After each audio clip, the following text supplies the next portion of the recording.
All right, guys, today we are back in the lab and we are going to be talking about everything to do with the URG-I 14.5 upper receiver, as well as the attacker 1-8 and the long range shooting that I did recently at RPR range. So first and foremost, big shout out to every single one of you guys. Thank you so much for continuing to support me and returning to the channel. If you want to support the channel monetarily, a super thanks is a direct way to do so. You could also use my discount code at brownells.com. It's RDB10, saves you 10% off at Brownells. And then also liking, commenting, subscribing is a free way to support the channel, and rangedaybro.com for merch. So with that being said and that being plugged, I do want to plug my favorite range in Central Texas, which is RPR Ranch and Range. The folks out there are salt of the earth, some of the nicest people you'll ever meet in your life. And if you are in the area, I highly recommend you go there. I get zero kickbacks. This is just me wanting to help them out and to help you guys out and getting the training in more long range and distance, which is an incredible gift you'll give yourself, because it is so satisfying to start to hit those targets at distance. So if you guys are in Central Texas area, RPR, it's a drive, but pack a cooler, pack your lunch, and just drive out there, tell them Range Day Bro sent you, and they might hook you up with a little discounted range fee. But with that being said, and no promises on that, let's talk about the URG-I. So from the footage you can tell, I'm overlaying the distances that we're shooting in this footage. Again, the reason I'm doing this voiceover is kind of loud at the range with the wind noise, and we were using the Vortex Diamondback here, the spotting scope. It is a, I believe it is a, let's see, 20 by 60 millimeter, really nice spotting scope. For the price, it's $500. And then the MagView scope cap, magnetic scope cap to film through it, which is pretty great. Caught some pretty cool vapor trail, and I'm still getting used to this, so the footage will hopefully improve over time. With that being said, we shot this gun, 14.5 inch Geissele barrel, URG-I clone, near clone upper from Geissele directly, and we shot this thing with the RC2, which is not featured right now here at home, out to 600 yards. And we started at 400 yards, we went to 500, then we went to 550, and then we went to 600 yards afterwards. So what do I want to say? And what do I want to talk about? I want to just talk about overall, and I'll probably repeat this a few times in this video. This thing absolutely surprised me and made me very, very happy to shoot it out the distance for a couple reasons. Number one, the accuracy. As you guys saw in the previous accuracy video, if you haven't watched it, I'll link it up here. But in the previous accuracy video, you saw that this thing shot pretty much 1.5 inches or better on almost every load I put through it, including the critical defense, which is my home defense round, 55 grain, which is really surprising. And FMJ shot about 1.5 inches, maybe 1.75 inches, just some regular 55 grain FMJ ball. And that's what we started the video out on, was shooting at that 55 grain ball FMJ ammo at 400 then 500 to learn my dope, because again, that was the purpose of this range trip, was to figure out the dope within my new optic in this new rifle with that ballistic setup that we had. So I just started lobbing them out there with the FMJ just to conserve the good ammunition until I got an idea of where I needed to be holding. And I'll check my notes, but I'm pretty sure it was a very simple equation here. Pretty sure it was 4 mils at 400 yards. Let's see here. Good. URG-I. So I didn't put the 400 yard mil down. I'm pretty sure it was 4 mils. At 500 yards, we did 5 mils, and at 600 yards, we did 6 mils. Obviously, we're holding for wind as well, and maybe in the future we'll get some more actual POV footage of shooting through this thing, which I'd love to do with the COD mount. But I was holding about 5-mile-an-hour winds at 500 yards, and then maybe like 7 or 8-mile-an-hour wind at the 600-yard target. But for such a compact, such a lightweight package, this gun performed phenomenally well. Now, obviously, it's not going to have as much juice when it gets to 600 yards as something like a 308 or a 300 Win Mag or a 30-06 or so on and so forth. And there's plenty of actual like specialized cartridges now that will fit in a regular AR-15 mil-spec upper and lower.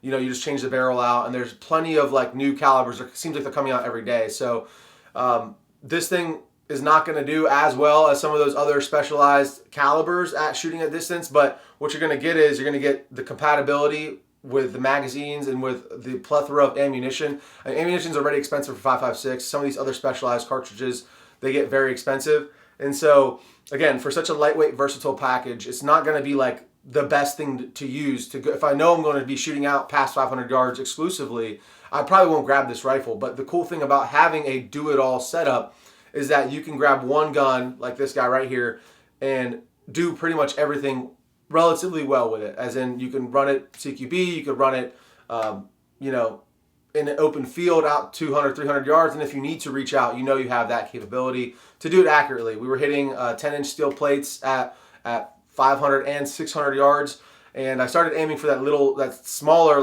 probably like a 4-inch steel plate at one point, and I decided to give that up after a few misses there because the ammo's expensive, and a 10-inch steel plate with a 14.5, 5.56 at 600 yards is plenty acceptable for me for combat effective accuracy. So with that all being said, guys, let's just go over the setup right here. As you guys can see in the footage, we have the RC2 on the gun that was provided by a good friend of mine. He brought his RC2 out since mine's still in NFA jail. And so we were shooting it suppressed.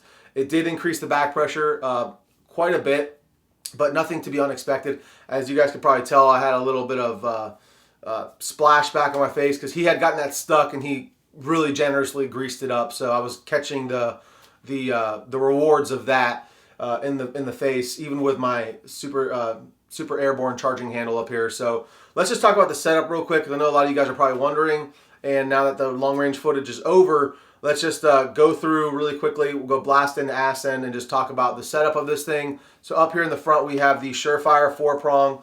This is, again, the only option that you have from Geissele for the URG-I near clone upper. So it's a 4-prong, which I really enjoy, besides that little pinging that you hear there. We do have the Mark 16 rail from Geissele. Again, this one's more of a gaudy-ish gold look to it, which I'm not a huge fan of, but I wasn't a huge fan of, rather, but it's grown on me quite a bit since I've gotten it. We have Magpul backup iron sights, the MBUS Pros. We have the Surefire MD640 dual fuel with just a tail cap. Guys ask me why I'm just running a tail cap. It's because it's cheaper than a pressure pad, and it just works. It's really hard to mess up a tail cap, and it's right there. Obviously, once I get a laser and get a few more attachments up here, if I do an IR laser aiming device, because this will be eventually my night vision gun, then I will be running probably some switches up here to just expedite the process to getting what I need done. So we have a Samsung Manufacturing vertical foregrip. This is their little shorty. I really love these things. It's just enough. They are a bit heavy, but they're aluminum and they're solid, and they go mount up directly to M-LOK. And you can change them out. You just twist off this little bottom piece here, and if you have a longer one you want to put on, you can put it on, and that's all it is. It's just a little piece of aluminum with a thread bolt going through the middle that you tighten with the bottom. So nothing really special there. As I mentioned, Geissele barrel. This is their Cold Hammer Forged chrome lined 14.5-inch barrel. Really, really amazing accuracy for being a chrome lined barrel. I'm very impressed with it.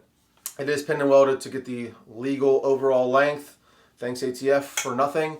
And then Geissele upper receiver, Geissele bolt carrier group inside of here, and Geissele super dynamic 3-gun trigger here in the lower. I'm getting ahead of myself.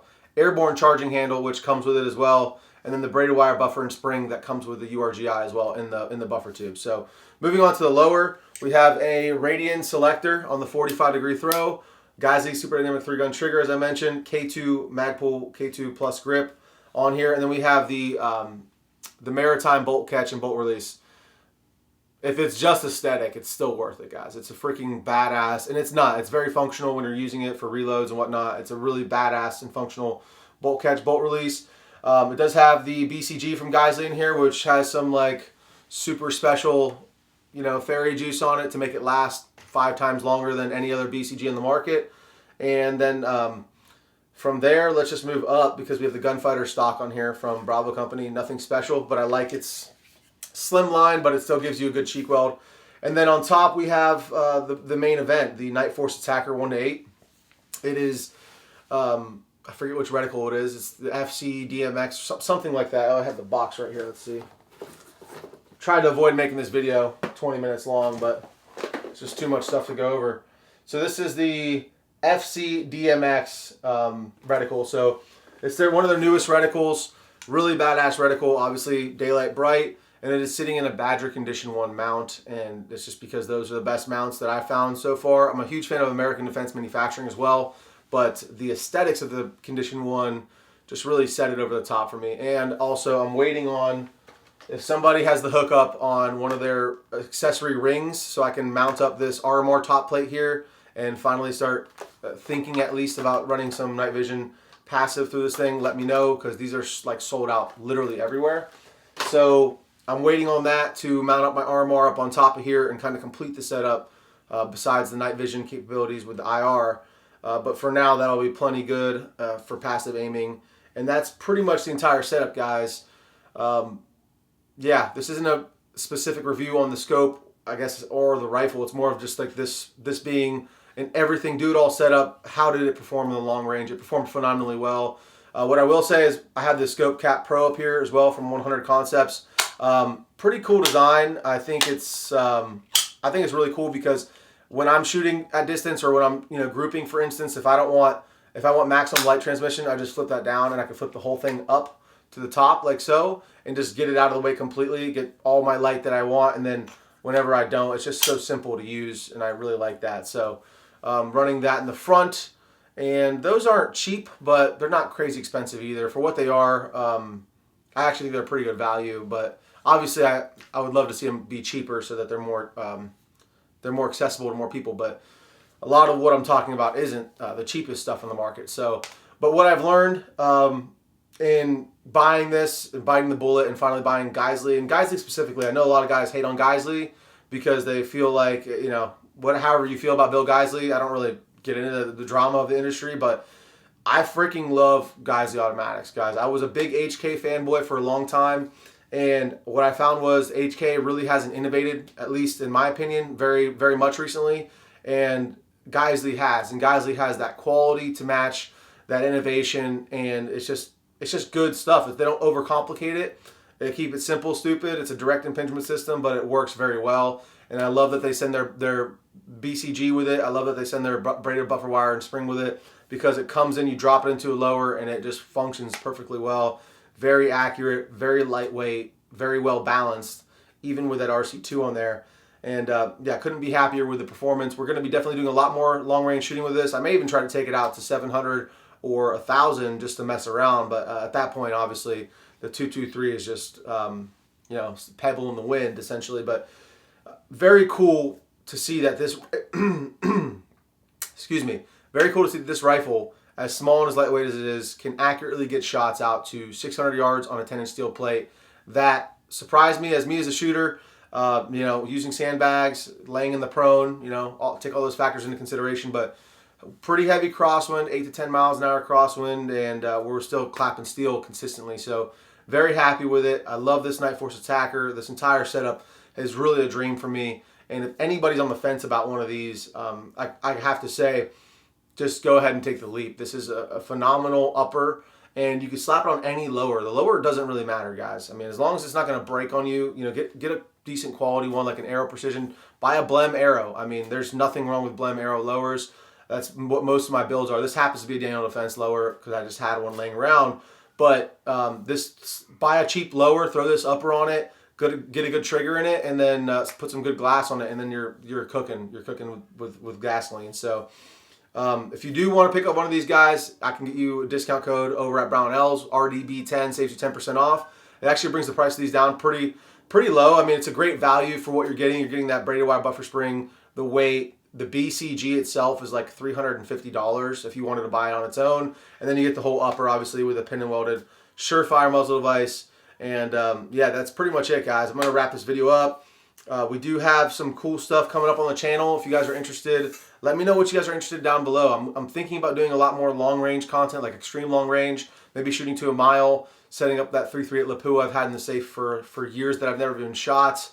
Because I'm waiting on the good glass for it, but I might just take something off another gun and start doing that. If you guys are interested in that extreme long range, we are getting an Arca ball head for this Bog death grip here to replace this Bog death grip, so we can show you the guns better and just also use it more effectively in the field when we're hunting or whatever we're doing, shooting long range. So that'll be cool as well. But if there's anything you guys want to see specifically, I know I've had a few requests for suppressor reviews in the comment section. However, a lot of those suppressors that I've had initial impression reviews on are still in NFA jail, and I just got lucky to take them out with one of the employees of the FFL during, just as a friend, kind of hooking a friend up. So unfortunately, I don't have a lot of those cans in my possession right now, including the RC2 for this guy to complete this URG-I near clone build. And so once we do get those in, in our possession, we will definitely be doing more videos on those and maybe some comparison videos, because I know suppressors are one of those things that you wait so long for. You want to make sure you're making the right decision. So with that being said, I've dragged this on long enough, guys. Anything you can do to help, liking, commenting, subscribing is a free way to do so. If you guys want to drop me a super thanks, I super appreciate that. And then RDB10 at Brownells and BrainJBro.com for merch. So that's going to be it, guys. Love you guys. Thanks for all the love. Talk to you soon.